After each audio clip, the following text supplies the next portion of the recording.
dia! Vamos para mais uma aula de redação. Hoje o nosso assunto será artigo de opinião, gênero textual esse discutido na BNCC, Base Nacional Curricular Comum, no campo jornalístico midiático, tá certo? É um assunto bem pertinente de encontro com o nosso currículo, tá certo? O gênero, ele é um texto argumentativo, presente em jornais e revistas, tanto impressa como de forma virtual. O objetivo dele é convencer alguém sobre um tema polêmico e de relevância social. O autor, ele retrata a opinião dele sobre a temática, mas com cuidado. Ele tem que ter embasamento teórico, ele tem que ter um conhecimento sobre o assunto que ele quer desenvolver, de forma pontuando aí algumas citações, alguns dados estatísticos, alguns provérbios. Ele pode utilizar também, né, para tornar o texto dele mais rico, sempre voltando para a temática. O texto ele se apresenta de forma em prosa. O que é um texto em prosa? Dividido em parágrafos e na seguinte escala. Vem primeiro a introdução, em seguida o desenvolvimento e no final a conclusão, tá certo? Quando o autor ele é convidado a publicar o seu artigo de opinião ou nas revistas ou de forma virtual, tem que ter a foto, né, de identificação, como também a assinatura, justamente como uma forma de evitar os plágios, que a gente sabe que o plágio ele é muito comum aí na nossa vida, né? As pessoas acabam não querendo escrever e pegam a ideia do outro e colocam como sua. Então, na verdade, a gente tem que ter muito cuidado com relação a isso também, tá bom? Então, vamos continuar nossa aula. Espero que todos consigam compreender até o finalzinho da aula sobre esse gênero textual tão significativo aí na nossa Base Nacional Comum, no nosso currículo estudantil, tá bom? Vamos lá, para a gente continuar, eu vou fazer aqui umas perguntinhas a vocês, certo? Vocês já opinaram, discutiram ou argumentaram sobre algum assunto? Para isso, eu vou colocar aqui os 3 conceitos dessas 3 palavrinhas para ver aí, você pensar o que é que você realmente fez, né? Qual foi a ação, qual foi o verbo que você utilizou. Ou se você usou 1, 2 ou os 3. Opinar quer dizer o quê? Emitir opinião, dar parecer, expor o que pensa, entender, julgar, considerar, né? Quer dizer, fazer essas considerações. Discutir significa defender pontos de vista contrários sobre algo, debater, analisar, questionando, levantar questões a respeito de algo.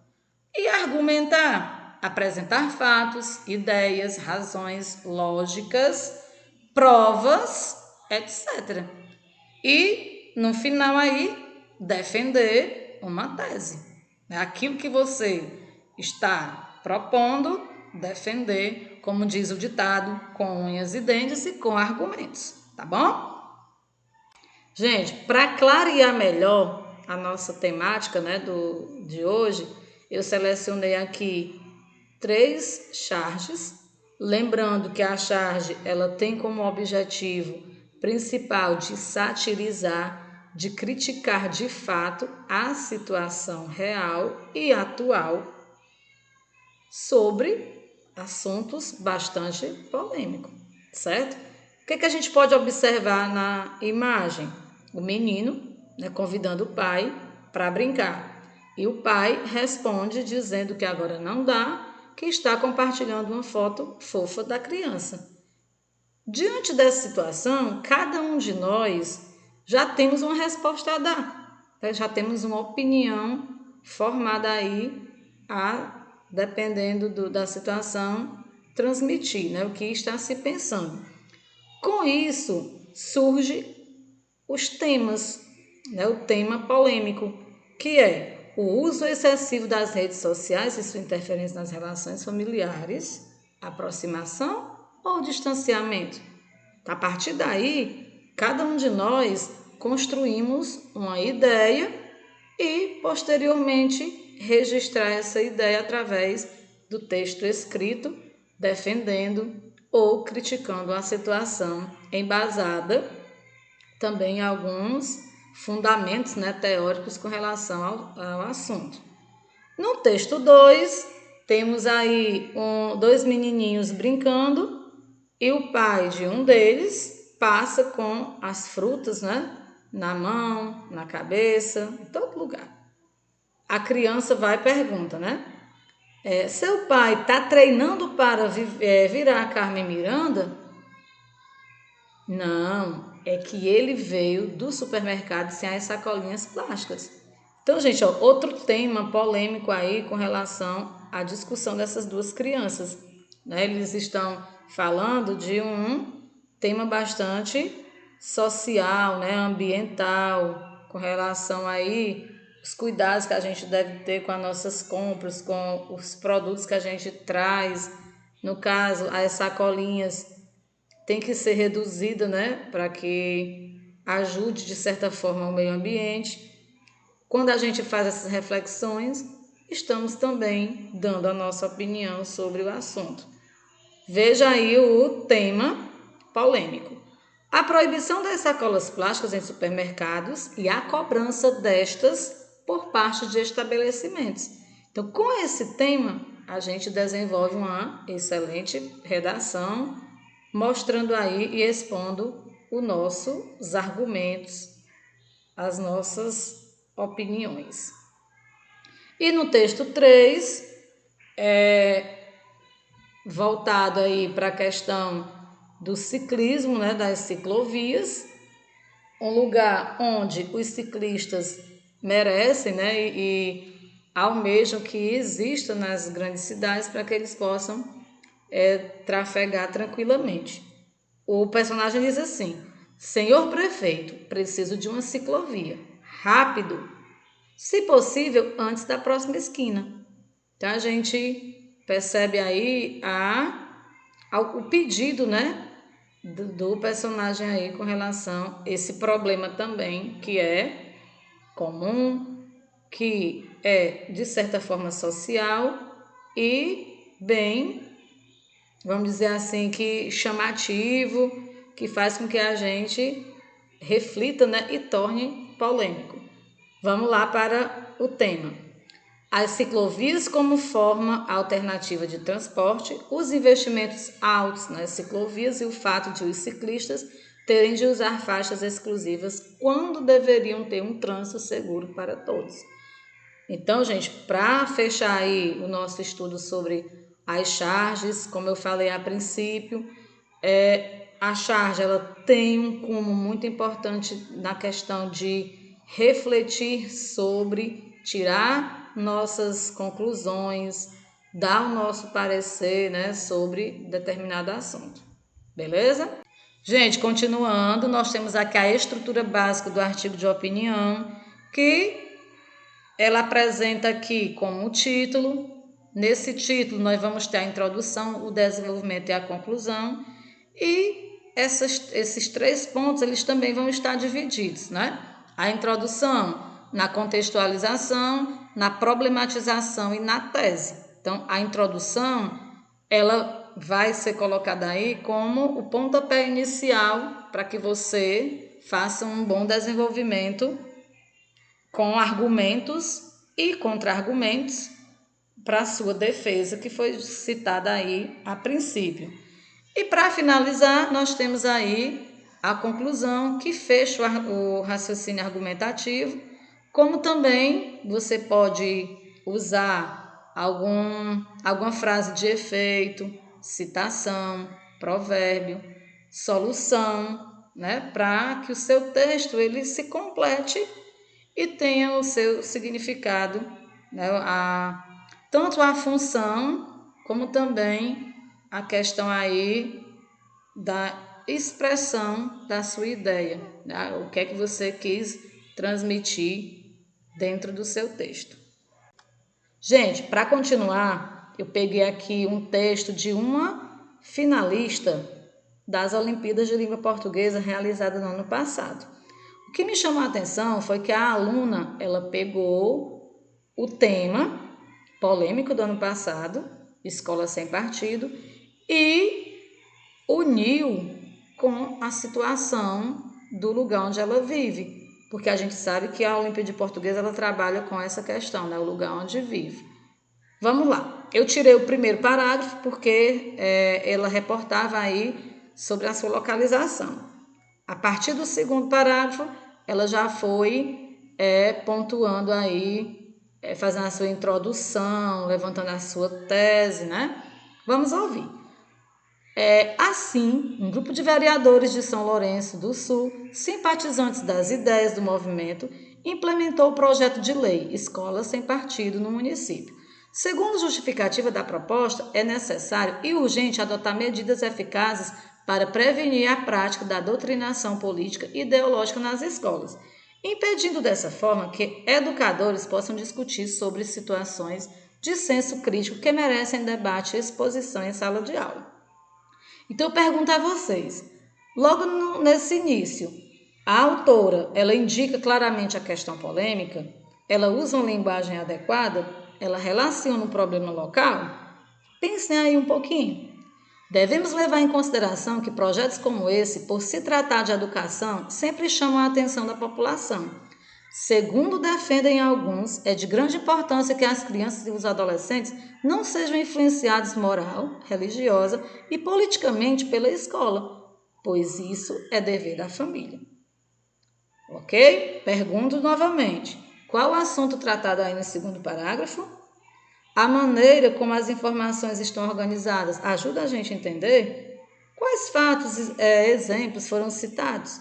Tá? A gente, quando vai escrever, tem que pensar em todo esse contexto, né? Para chamar a atenção do seu leitor.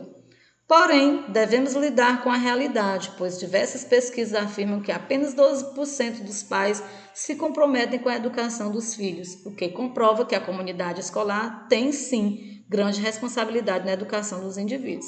Ademais, apenas a educação de casa não prepara a criança para conviver com o diferente. Ela precisa da escola para mostrar a real situação política, econômica e social em que vivemos.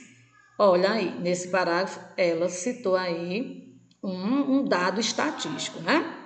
Tendo em vista que o projeto de lei trata a liberdade de crença religiosa, aprendizagem e do pluralismo de ideias no ambiente acadêmico, como prática de doutrinação política e ideológica, é de grande relevância salientar que não existe um ensino neutro. A escola é um lugar onde se deve defender a pluralidade e o debate de ideias. Caso contrário, segundo o professor Clóvis, não formará indivíduos mais capazes de lidar com um mundo que é complexo.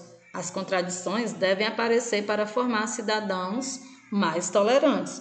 Olha aí, a jovem, né, ela colocou aí uma citação, ela dá a opinião dela, aí organiza o pensamento dela com o pensamento de um determinado escritor que com certeza ela leu sobre, né, para enfeitar, tornar rico o texto dela também. Outro ponto relevante que deve ser discutido é o papel do professor na formação desse cidadão, sendo ele um educador e não um mero transmissor de conteúdo. É inadmissível que não possa participar da formação crítica do aluno, pois, segundo o filósofo Immanuel Kant, o ser humano é aquilo que a educação faz dele. Olha aí outra riqueza, né? Outra citação que ela colocou aí. Portanto, do meu ponto de vista, uma lei para limitar o que pode ou não pode ser debatido na sala de aula é um retrocesso. Em vez disso, a escola deveria se preocupar com o nível de desempenho dos alunos, ajudar principalmente a pensar por si e formar suas próprias opiniões. É a única maneira de evitar a doutrinação. Então, gente, para finalizar, a autora, ela ficou, você, enquanto leitor, ficou convencido pelo argumento da autora, ela concluiu enfatizando a posição dela. Então, pessoal, fica aí a dica, né? Quando a gente for produzir, quando for ler texto desse gênero, temos que pensar nos detalhes para tanto atingir o seu leitor, como também expor a sua ideia de forma clara e objetiva. Para finalizar, pessoal, nós temos a atividade, certo? Eu selecionei o texto da Inaê Soares da Silva, cujo título é Geração do Celular. Lembrando que a nossa charge, a primeira, ela tratava dessa temática, né? A gente percebeu que as relações sociais estão se distanciando aí de fato. Preferimos hoje estarmos com o outro de forma virtual, a presencial está um pouquinho aí a desejar. Então, vamos fazer a leitura desse texto e responder as perguntinhas propostas. Vamos lá. Primeiro, você vai escrever o título do texto. Segundo, qual o tema defendido pela autora? Você vai colocar aí, lembrando que o tema é o assunto. Qual é a finalidade do texto? Esse texto, ele teve qual objetivo? Foi escrito com qual objetivo? Lendo, com certeza vocês vão responder direitinho. E a quarta questão, segundo a autora, como os usuários do celular estão se comportando atualmente em relação aos aplicativos de relacionamento? E a quinta e última questão, qual é a tese defendida pela autora Inaê Soares?